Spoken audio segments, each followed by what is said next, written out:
Karibu tena kwenye Duka Huru Podcast, na leo uko na mimi Madam Irene pamoja na Madam naitwa Hanifa Mati, lakini jina langu la kibiashara natumia kama Nyonyo Maireni Anti Nyonyo. Nauza fascinator na hatineta. Na nikisema fascinator na hatineta na maanisha zile kofia ambazo zinavaliwa kwenye special occasion. Yaani labda unaweza ukavaa kwenye high tea, kitchen party, big party, ya vitu kama hivyo. Lakini biashara yangu inapatikana Kinondoni vijana, maeneo hayo hapo. Karibu sana Duka Huru, jisikia uko nyumbani. Leo tuongelee tu kuhusiana na biashara yako ya fascinator, kwa sababu tunajua sio kila mtu anajua fascinator ni nini. Ni kweli kabisa, si kila mtu kinafanyika nini, kinavaliwaje, kama kinavalika. Maana mwingine anaweza kusikia fascinator kahisi labda ina ya keki au chocolate. Mbona keki? Karibu. Asante. Kama nilivyosema mwanzo, fascinator na hatineta ni zile kofia ambazo zinavaliwa kwenye special occasion. Nikisema special occasion, yani kwenye hizi party maalum. Unaweza ukavaa kwenye high tea, unaweza ukavaa kwenye bridal shower, unaweza ukavaa kwenye civil weddings, unaweza mkavaa kwenye cocktail party. Yani sehemu yoyote ambayo nimeitaja hiyo unaweza ukavaa hizo fascinator na hatineta. Na kuna utofauti wa fascinator na hatineta.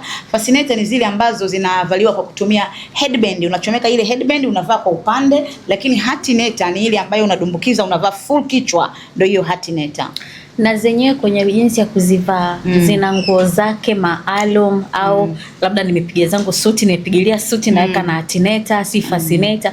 Yaani ni kwenye occasion zipi, nguo ya aina gani inaweza ikafiti vizuri na kama nilivyosema kwenye occasion, kwenye party maalum. Nadhani kwenye party maalum kuna nguo zake. Uwezi ukavaa kijora kwenye labda high tea, haiwezekani. Kwa hiyo zina nguo kutokana na shughuli, lakini zina rangi kutokana na nguo uliovaa. Maana yake kwamba zile fascinator, kwa sababu kuna sheria ya kuvaa fascinator na hatineta. Fascinator ama hatineta unatakiwa cha kwanza umechi na gauni yako. Yani let's say umevaa hii nyeusi, vaa na dress yako nyeusi. Lakini ukikosa ile nyeusi ambayo inapendeza, unaweza ukavaa rangi gani inapendeza na black. Kwa hiyo hapo unaweza ukachagua let's say pink, unaweza kusema nyekundu, unaweza kusema gold, ukavaa kwenye dress yako. Lakini hasa unatakiwa kwanza umechi na gauni yako. Tukiongelea kwenye fascinator, hatineta, sio utamaduni wetu wa Afrika, si ndio? Historically ilianziaga wapi na soko lake likoje kwa huko Afrika? Okay, mimi nilichojifunza zilianzia huko Europe, lakini pia zikasogea mpaka England. Tukisema England maana yake ni London, English countries. English country. Kwa hiyo Uingereza, nimekumbuka. Uingereza, si unajua mambo wakina Queen Elizabeth, sijui Malkia, sijui nani, kina Diana, princess. Kwa hiyo vile vitu vya kifalme, na hasa hizi fascinator, hatineta ni vitu vya kifalme. Kwa hiyo huko ndio vilipoanzia, then vikaja huko kwetu. Na sasa hivi Tanzania ndio vinashika chati. Ukiacha West Africa, Tanzania sasa hivi ipo kwenye chati na inapendeza. Na kwa mfano kwenye hizi hatineta, nguo zetu kwa mfano unakuta kwa hiki Tanzania tunapenda sasa hivi kuvaa nguo za vitenge, nguo za maua rangi tofauti. Kuna hatineta na fascinator ambazo zina rangi tofauti, yani ukiachomba nyingine tunazikutaga zina rangi moja. Kuna fascinator ama hatineta, kuna nyingine ziko na veil. Nikisema veil na maanisha ile neti iliyokuja usoni.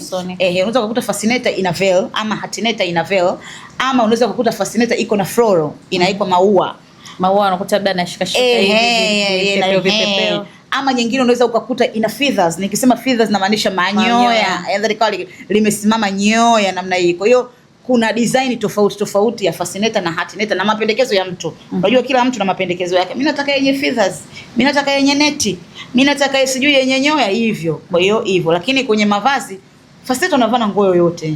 Lakini kama nilivyosema, uwezo tukavaa fascinator na kijora au skinny jeans. Skinny jeans, yani haipendezi.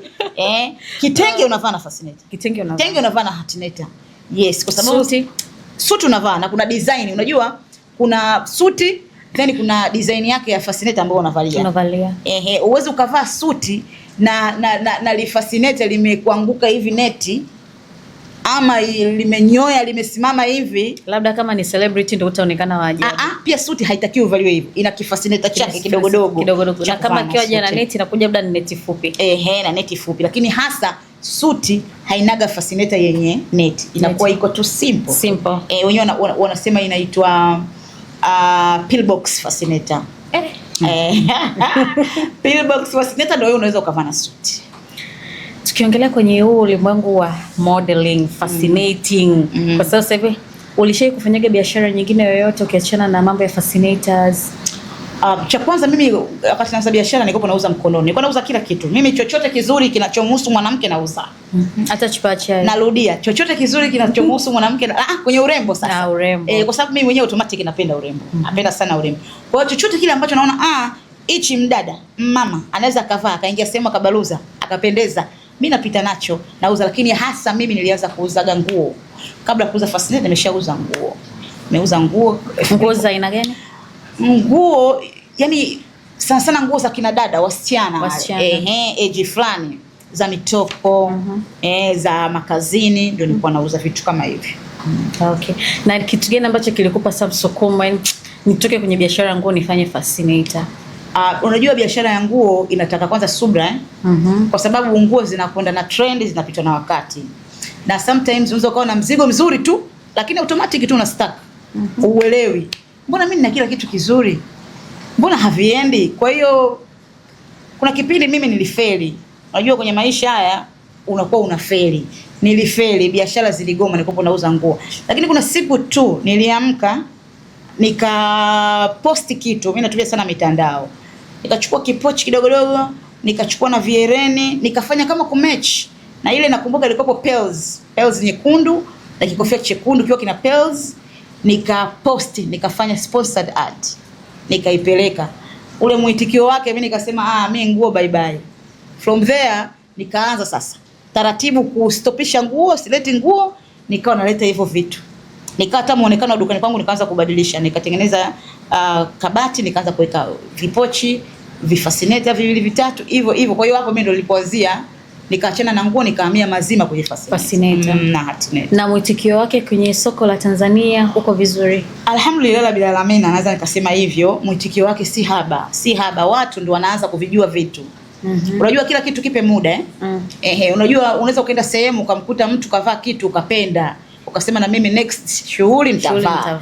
Kwa hiyo sasa hivi fascinator zinatembea, zinaonekana, watu wanazijua na watu wanabaluza vibaya mno wanabaluza na fascinator. Unajua kwenye mazingira ya kawaida kwenye maisha ya Kitanzania, kwa sababu fascinator kwa mfano kwa Tanzania kama mimi wahi kuziona labda ni kwa Nigeria, mostly kwa sababu wale unajua culturally jinsi wanavyovaa na nini. Kwa huko Tanzania kwetu inachukuliwa ni kama ni vazi la watu matajiri. Mwitikio wake kwako wewe, kwa mtu ambaye ni mazingira ya kawaida akivaa naona kama vile watu watanishangaa na nini, wataona kama nina fake life, something like that. Wao inachukuliwaje? Na hiyo ya kusema ni fascinator na hatinator ni kwa watu matajiri ni kweli. Hata mtu anapokuja dukani anambia mimi nataka bei ya chini, ama mtu mwingine anakosa confidence. Mimi nitavaa kweli, mimi sivai.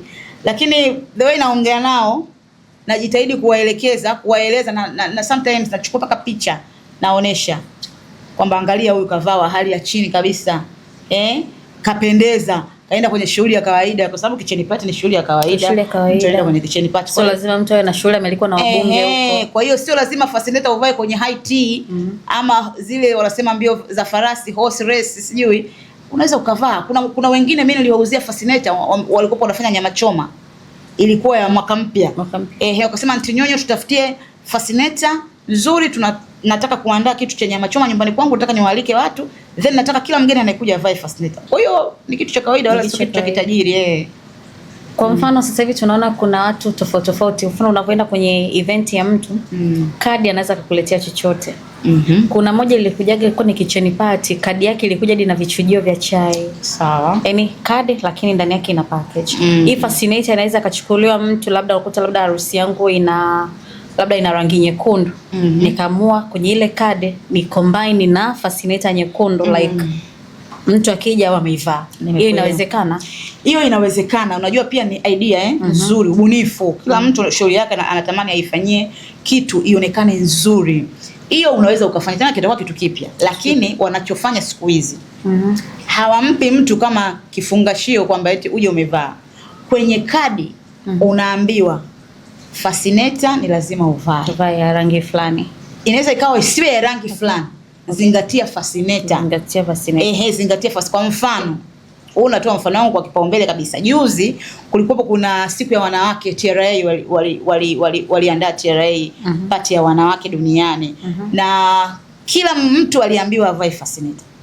Kwa hiyo walikuwa wanakuja pale dukani kwangu wananiambia kabisa, Aunty Nyonyo, kesho tunavaa kitenge chetu hichi, lakini lazima tupate fascinator. Kwa hiyo tunaomba fascinator. Kwa hiyo unaweza ukafanya hivyo kwamba mimi naandaa shughuli, birthday, kitchen party. Kwenye kadi ama nikikupigia na kusisitiza lazima uvae fascinator. Sasa wewe utaangalia hii nguo ninayovaa ni rangi gani? Ama hichi kitenge ni rangi gani? Niangalie rangi zilizokuwa kwenye kitenge, then nichague fascinator itakayoendana na kitenge. Kwa hiyo fascinator tunaweza tukaichukulia tu ni kofia au kibanio au chochote, kumbe ni inaweza ikawa inamaanisha zaidi ya hapo. Fascinator ni kitu ambacho kinakuongezea muonekano, confidence pia inakuongezea, unakuwa elegant, thamani. Sijui unielewa? Kwa kwenye fascinator tu pekee yake rafiki yangu naweza nikaonekana wewe shosti yangu tutakayekutana kwenye shughuli ukiwa umebana nywele zako hivyo, then na mimi nitakayekuja nimevaa fascinator. Okay. Yaani ni vitu viwili tofauti. Hadhi inapanda. Hata muondoko. Kabisa, yani confidence inakuongezea vitu ambavyo ulikuwa huna. Kwa hiyo kwenye biashara fascinator, kwa mfano sasa hivi tunajua mtaani kuna vijana wengi. Wako tu hawajui nini wanafanya, hawajui nini waelekee, mwongozo hawana. Huyo kijana kwa mfano akija kwako akakwambia Madam Nyonyo, nataka nianze na mimi biashara fascinator, soko lake likoje, linatokaje, njia gani ya kupata wateja, unaweza kumshaurije? Yaani kwanza mimi ukija kwangu nitakushauri vizuri tu. Kila siku nasema mimi kwa Aunty Nyonyo ushauri ni bure. Yaani ushauri ambao unajua utatupelekea kwenye biashara tutafanya mimi na mimi nakupa bure. Kwa hiyo wewe kijana ambaye uko nyumbani, umekaa, una beti, uelewi, unacheza kamari, unacheza sijui vitu gani havieleweki, njoo kwa Aunty Nyonyo. Ukija kwangu tutaongea, nitakusikiliza. Watu wako ambao wewe una associate nao kila siku ni wa aina gani? Nitakapokusikiliza, nitakapojua wewe wateja wako aina gani, nitakupa vile vitu vya kuanzia biashara vitakavyofanana na watu wako ambao wanakuzunguka kila siku, ama watu ambao unahisi unaweza ukasema hichi nauza 20,000 akanunua. Kwa hiyo mimi kwangu ukija tutayajenga, tutazungumza na hakuna litakaloharibika. Utaondoka pale utajua biashara, na nitakupa mwongozo kama ulivyosema, jinsi ya kuposti Instagram, jinsi ya kuposti Facebook, jinsi ya kuongea kwenye kamera, hata kuvaa confidence. Mimi vyote nitakufundisha. Na kwenye biashara fascinator ni inafanywa na wanawake tu au jinsia yote anaweza kaifanya? Biashara kama biashara anaweza kufanya yeyote. Ndio maana siku tunaona kuna wapishi wanaume. Wakati imezoeleka sisi wanawake ndio watu wa kupika. Inategemea wewe mkaka utaibeba vipi? Utaiongelea vipi? Kwa hiyo hii biashara si kwamba ni mwanamke peke yake ama mwanabote, yeyote anaweza kufanya, yeyote. Na umeongelea kuhusiana na kwamba unatumia mitandao ya kijamii kwa ajili ya kuposti biashara zako. Mtandao gani ambao unaenda nao vizuri? Instagram mimi ndio mtandao wangu number 1 kabisa. Yaani Instagram ndio wa kwanza. Ni changamoto gani ambayo unaipitia mara nyingi unapokuwa kwenye account zako za Instagram unaposti biashara unafanya? Ni changamoto, najua mitandao ni nyingi. Ni ipi ambayo ulishia kuipitia ukaona this ushautanaga labda uka experience comment mbaya au chochote? Kwanza kwa comment mbaya kawaida sana kwa mtu yote ambaye yuko mtandaoni, lazima atakutana na hivyo vitu, na mimi havinisumbui sana. Uwaga na ignore, naendelea na mambo yangu mengine. Umenielewa? Kwa hiyo changamoto ambazo nakutana nazo kwenye biashara yangu ya fascinator, utakuta umeposti kitu, mtu anaomba delivery.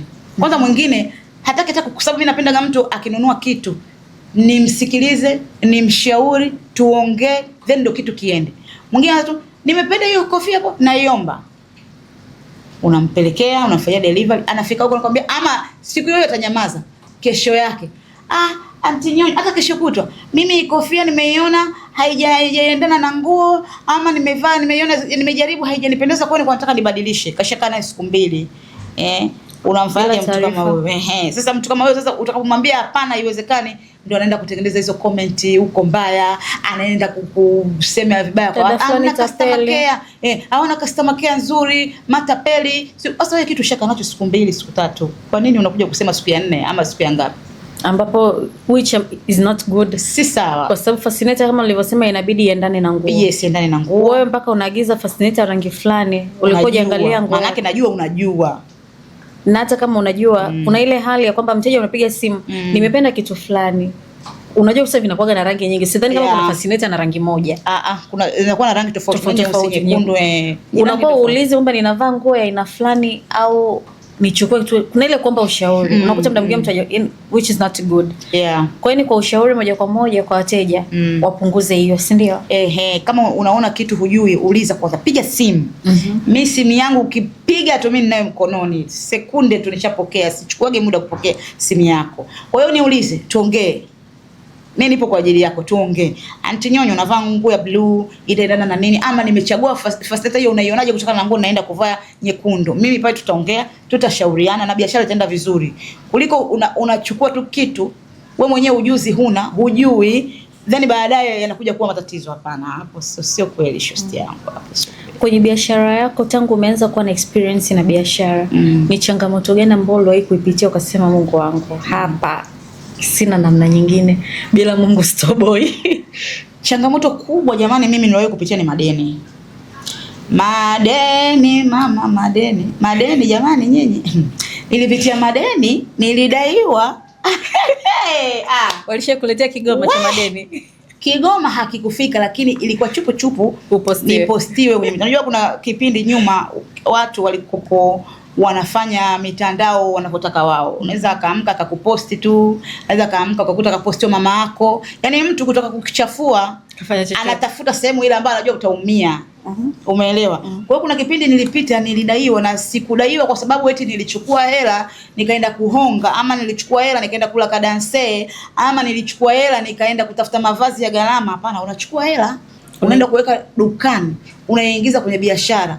From nowhere vitu vinastaki. Yaani hela umechukua, umeweka kwenye biashara, lakini sasa biashara inastaki automatic. Yaani uelewi, ukifika duka limejaa liko lele. Lakini mama hamna hata mteja, unafukuza nzi tu. Kwa sababu pale wale wanaokudai hawakuelewi. Wanakuona unaringa, wanakuona unawadharau. Wakija dukani kumejaa. Kwa hiyo jamani, mimi nilipitia madeni. Yaani duka limejaa. Hakuna kitu kilichoniumbisha ama kilichonichanganya kama kipindi hicho nimepitia madeni. Nilipita madeni bwana Anti Nyonyo bwana, wewe kuna watu wanajua wanaona. Na kipindi hiko rafiki akuelewi. Rafiki anakupotezea kama hakujui, na anajua vitu vimestaki, na anajua mambo mabaya. Kila mtu anakuchukulia vile anavyojua yeye. Lakini wewe moyoni mwako unajua mimi hela nilichukua nikaweka hapa. Ni vitu tu vimestaki. Hakuna changamoto yoyote zaidi ya hiyo mimi nilopitia. Hamna. Hizi nyingine zote za kawaida tu ambazo zinapitika 1-2. Lakini ya madeni, nilipitia madeni jamani. Uliwezaje kuivuka? Mungu. Dada Mungu sijui mimi nielewa. Nilivuka kwa sababu ya Mungu. Yaani sijui nisemeni, hakuna kingine. Nilivuka kwa sababu ya Mungu na kulipa. Sijui mimi nielewa. Yaani Mungu kuna usemi unasema hivi, Mungu hakupi kilema kakukosesha mwendo. Hakuna gumu lisilokuwa na mwisho. Sijui mimi nielewa. Hakupi kikombe ambacho hawezi kunywa. Asante Bwana Yesu. Kwa hiyo shoga yangu, pale mimi nilipita kwa sababu ya Mungu. Na pia namshukuru mume wangu, alinisupport. Sitaacha kusema hilo, yeye anajua, hata kama atakuja kuangalia interview, alinisupport. Anaona mke wangu anaenda, anarudi, anaenda, vitu naviona lakini vimestaki. Umenielewa? Kwa hiyo nilipita kwa sababu ya Mungu. Mungu ndio wa kwanza, then mume wangu alinisupport, vitu vikaenda. Hamna nyingine, changamoto zote za kawaida. Anti Nyonyo, wewe ni mama? Mimi ni mama na ni mke pia. Mimi ni mke. Kuna mama na mke yuko mahali sasa hivi anaangalia akakuta amepita kwenye Instagram, amepita kwenye YouTube akakutana na hii podcast ambaye amekaa nyumbani. Wanaitwaga, kuna msemo wanaitaga huko barabarani, wanaoita mama shibae.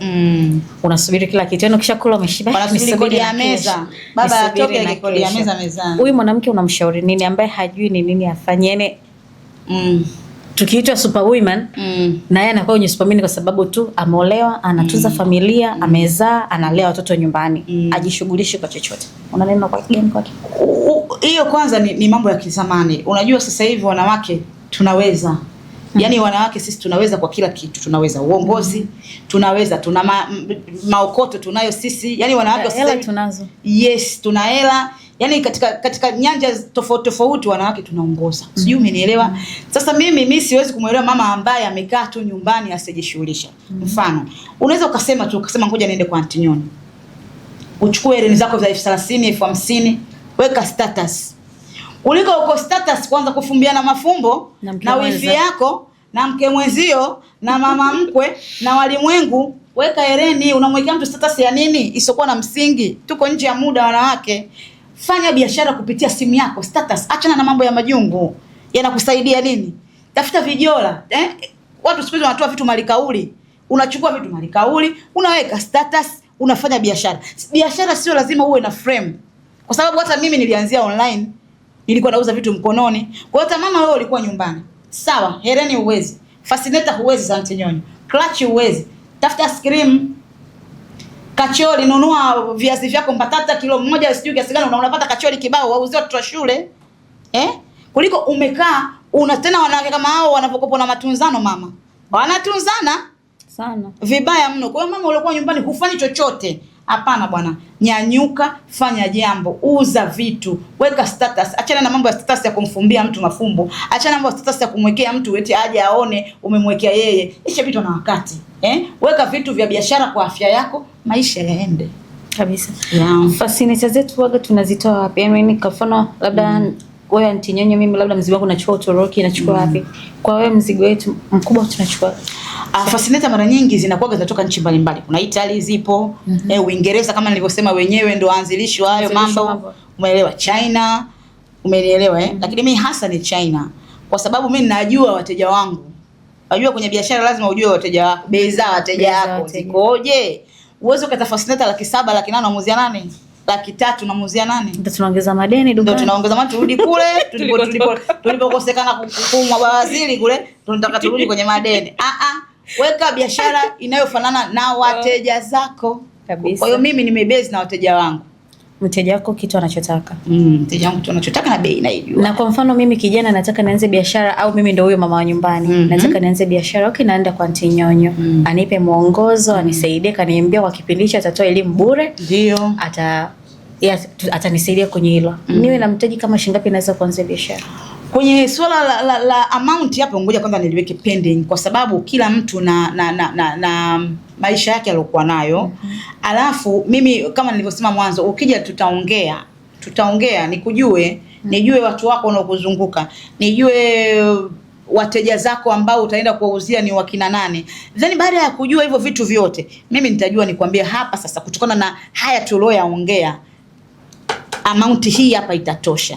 Kwa sababu Fascinator zina bei tofauti. Bei hazifanani. Umenielewa? Kwa hiyo nitakapojua wewe wateja wako wa design ipi, nitakwambia hizi za 70,000 usichukue, za 100,000 usichukue. Chukua hii 20,000. Okay. Baki hapa. Kwa hiyo nitakapojua wapi pa kukuweka ndio nitajua amount. Kwa hiyo wewe kwa mfano kwenye biashara yako tayari una mawakala kutoka maeneo tofauti labda Mwanza, Mbeya, Pwani? Kwa sasa hivi mimi sina mawakala kiukweli. Nafanya kila kitu kwenye duka langu moja. Na deliver. Mimi natuma worldwide. Okay. Worldwide. Kwa niko Nigeria rafiki yangu unaniletea. Wa Kongo kwanza wananijua sana Antinyonyo. Si umenielewa? Burundi wananijua sana Antinyonyo. Zimbabwe wananijua sana Antinyonyo. Malawi vibaya mno, Si umenielewa? Kwa hiyo kwa sasa hivi mimi nafanya ambacho ninakimudu, ambacho naona hapa mimi sitakiwi kwanza kutoka nje. Ngoja kwanza pasimame hapa, then baadaye hicho kitu nakifikiria nitafanya. Sasa kwa mfano mimi hapa ni kijana nataka nianze biashara, lakini sasa sitaki kusimama mwenyewe labda kwa sababu connection ilionao sio kubwa kama yako. Ninaweza kuanzia nikawa kama wakala wako labda. Yaani ninapata mentorship wako nakuja na mtaji wangu. Lakini unasema labda okay nina wakala wangu sehemu fulani. Hilo jambo dogo sana. Na yani hicho kitu ninakifanya. Utakapokuja tutazungumza kama ninavyosema. Mimi napenda sana kwanza tuzungumze, tuelewane, tuyajue. Kila kitu kinawezekana kwa Antinyonyo. Hamna kitu ambacho hakiwezekani. Okay. Yaani utakapokuja unachotaka na mimi nataka. Kwa vijana wana fursa na wajue. Wajue kwamba Antinyonyo yupo kwa ajili yao jamani. Antinyonyo niko lele. Umejaa. Ni tele wenyewe ni tele. Kabisa. Jambo lingine lolote ambalo unaweza kutushauri kuhusiana na mambo ya kibiashara, changamoto? Maana biashara ni pana sana. Wewe umeongelea kwenye Fascinator lakini biashara ni biashara. Mtu ambaye anataka ushauri wa biashara hata kama ana biashara haiendi, ana chochote kila anahitaji mwongozo. Cha kwanza usikate tamaa jamani. Ngoja tena niweke mic vizuri nisogelee nisikike vizuri. Bwana wewe usikate tamaa. Tamaa ni kitu kibaya sana ambacho utakiweka katika biashara yako. Kingine, pambana. Leo hujauza, kesho unaona uvivu kunyanyuka kwenda dukani, sio kweli. Nyanyuka, nenda dukani kwako, kashinde pale. Weka taa zako, chukua mic, ongea, posti. Kuna usemi unasema hivi, watu kwenye mtandao kucomment ama kulike ni wazito sana, lakini wanaona. Sijui mmenielewa? Unaweza kuona umeposti hamna hata mtu alo comment alo like, wewe kuna watu wameona. Tena ka screenshot, ka save, anaitafutia muda. Tu. Kwa hiyo usikate tamaa kwenye biashara yako. Pambana, beba biashara yako kichwani. Kuna usemi unasema, "Itangaze biashara yako." Beba kichwani. Pambana nayo. Acha kuseme. Huyo anayekusema kwamba unaongea sana mitandaoni anaweza kukulipia bili. Hapana. Si mwisho wa siku ni kila kitu unajifanyia mwenyewe. Kwa nini uone tabu? Kwa nini uone aibu kuiongelea biashara yako? Kwa hiyo kwenye nani ya vaccinator na hizo hatineta, soko lake Dar es Salaam hii, kwa Tanzania hii, mtu akitaka kufanya biashara kama ni kijana na apitie kwako, hatapata shida yoyote. Kwa Nyonyo hakuna kipengele uje nacho wewe tajiri. Njoo kwa Aunty Nyonyo, tunakunyooshea mambo, kila kitu chako kinakwenda vizuri na utakwenda kufanya biashara, hutajuta. Utapata faida nyingi sana. Kwa hiyo jamani, kwa Aunty Nyonyo huku milango iko wazi anytime. Wewe njoo, mimi sina neno, sina baya. Akaunti zako tukumbushe kwanza akaunti yako, namba ya simu. Sawa. Akaunti yangu na Instagram, TikTok na Facebook. I mean sana Instagram na TikTok natumia Nyonyo Mahereni. Lakini Facebook ni Hanifa Mati. Kwa hiyo Instagram Nyonyo Mahereni, jina moja. Mahereni. Mimi nilikuwa napenda sana hereni. Tena historia hiyo sijaitoa. Nyonyo Mahereni. Zamani mimi nilikuwa nauza hereni. Kabla sijaingia kwenye nguo nilikuwa nauza hereni mkononi, napita masaluni nauza. Nilikuwa napenda hereni, kwa hiyo ngatafuta hapa nitafute jina gani unique. Nikapita na Nyonyo Mahereni. Nyonyo Mahereni. Na hilo Nyonyo siku nyingine nitakueleza litokea wapi. Maana nishaanza kuuliza na Nyonyo tu. Nyonyo ni rafiki. Kuna kipindi nilikopo natoka usemi ule upo Nyonyo. Sasa mimi nilikuwa napenda sana kusema kwa watu wangu ambao nilikuwa nakutana nao. Naambia shoga yangu nauza hereni hivi na hivi, namalizia upo Nyonyo. Basi wakaona huyu tumuite Nyonyo tu. Kwa hiyo nikapita nalo hivyo hivyo. Na mimi nikaunganisha Nyonyo Mahereni. Nauza hereni. Umeelewa Yeah. Kwa kuona ni jina ambalo kidogo linaweza kwanza unique. Kwanza kuna wateja wanakupigia simu, akishafika pale, "Mbona Nyonyo lenyewe hamna? Kwa nini umejiita Nyonyo? Nyonyo lenyewe liko hapa." Naambia jamani, Nyonyo ni rafiki. Nyonyo sio hili titi mnaloliona hapa. Nyonyo ni rafiki. Nyonyo ni shosti. Yes. Kwa hiyo hata mimi ninaweza, mwanamke mwingine yote anaweza kufanya biashara. Mwanaume pia. Mwanaume anaweza. Yes, yote. Binti, kijana, mwanachuo. Tena wao wanachuo ndio hasa wanatakiwa wafanye biashara sasa hivi. Kwa sababu hapo akili yake imemweka kwamba akimaliza hapo miaka yake 3 kakai kwenye kiti cha kuzunguruka, anapigwa upepo, sijui vitu gani, laptop zile bapa zile simple. Mama, sio kweli. Anza kutafuta maisha yako mapema. Unaweza ukaenda chuo na ukamaliza hapo kazi usipate. Ukajikuta umezama kwa mama. Ukianza huku mama ashibaye tena. Yes. Mimi nimefurahi kuwa na wewe leo. Nimefurahi sana, tumekuwa na siku nzuri. Mimi pia. Mungu ni mwema, ametupa kila tulichokihitaji, kibali, wakati wa saa mzuri. Mafunzo uliyatoa kila mtu atayasikia. Tunashukuru sana. Karibu tena Duka Huru. Asante sana. Tumefurahi. Okay, Duka Huru, let's all win. Okay, bye. Karibu sana.